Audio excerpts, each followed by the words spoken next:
নমস্কার বন্ধুরা, আমি শাম্পাস ব্লগার আরও একটা নতুন ভিডিওতে তোমাদের সবাইকে অনেক অনেক স্বাগত।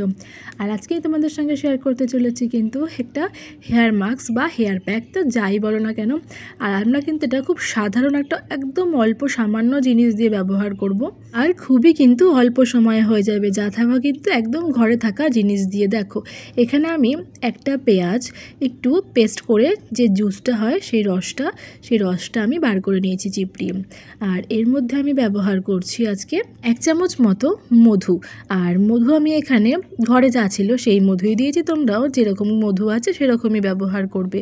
আর এর মধ্যে দিয়ে দেবো 1 চামচ মধু, আর দিয়ে দেবো কিন্তু একটা লেবুর রস। তো আমি এখানে হাফটা লেবু আমার কাছে ছিল, তো আমি হাফটা লেবুর রসই এর মধ্যে ব্যবহার করছি।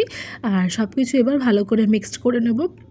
আর তারপরে কিন্তু আমি এটাকে খুব ভালো করে তুলোর সাহায্যে মাথার মধ্যে লাগিয়ে নেবো। দেখো এখানে আমি একটা তুলো নিয়ে নিয়েছি একটু বেশি করে, তো তুলোটাকে আমি রসের মধ্যে চুবিয়ে ভালো করে কিন্তু সারা মাথায়, স্ক্যাল্পে সব জায়গায় কিন্তু লাগিয়ে নেব। আর এই পেঁয়াজের রস না, তোমরা যদি 1 মাস ব্যবহার করো তোমরা কিন্তু ভীষণ ভালো একটা পার্থক্য দেখতে পাবে। যেমন ধরো চুল পড়ার সমস্যার হাত থেকে বাঁচবে, তারপরে মাথায় খুশকি হলে সেই হাত থেকে বাঁচবে, তারপরে চুল কিন্তু বড় করতেও বেশ ভালোভাবে সাহায্য করে।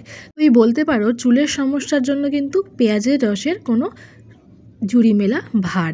তো দেখো আমি এবার তুলোর সাহায্যে পুরো সারা মাথার স্ক্যাল্পে ভালো করে কিন্তু লাগিয়ে নিয়েছি। আর এবার একটু ভালো করে মাসাজ করে নেবো। জানো তো, যদিও আমি আগের দিন রাত্রে মাথায় একটু তেল লাগিয়েছিলাম, তোমরা কিন্তু অবশ্যই চেষ্টা করবে কোনো রকম এরকম প্যাক বা কোনো রকম কোনো কিছু চুলে লাগানোর আগে কিন্তু অবশ্যই মাথাটা একটু ঘষে নেওয়ার, বা তেল মাথায় যেন না যায়, তাহলে কিন্তু সেই অনুযায়ী আমার মনে হয় কাজ করে না। মানে আমার যতদূর মনে হয়, আমি জানি না তোমাদের কি মনে হয়, কিন্তু আমার মনে হয় তেল মাখার আগেই কিন্তু এরকমভাবে কোনো একটা প্যাক লাগানো ভালো। কিংবা যখন তুমি তেল লাগাবে না মাথায় তখনই প্যাকটা লাগানো ভালো। তেল মাথায় কিন্তু খুব একটা যে ভালো উপকার হবে সেটা কিন্তু না।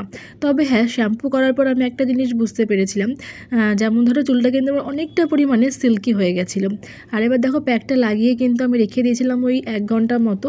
মাঝখানে যেটুকু টুকটাক কাজকর্ম ছিল সেগুলো করে নিয়েছি, আর তারপরে চুলটাকে শ্যাম্পু করে নিয়েছি উইথ কন্ডিশনার। সপ্তাহে আমি 2 দিন শ্যাম্পু করলে আমি কিন্তু 1 দিন কন্ডিশনার লাগাই, আর 1 দিন কিন্তু এমনি নর্মালি রাখি। আর এই দেখো এবার আমি কন্ডিশনার দিয়ে ভালো করে চুলটা শ্যাম্পু করে নিয়েছি।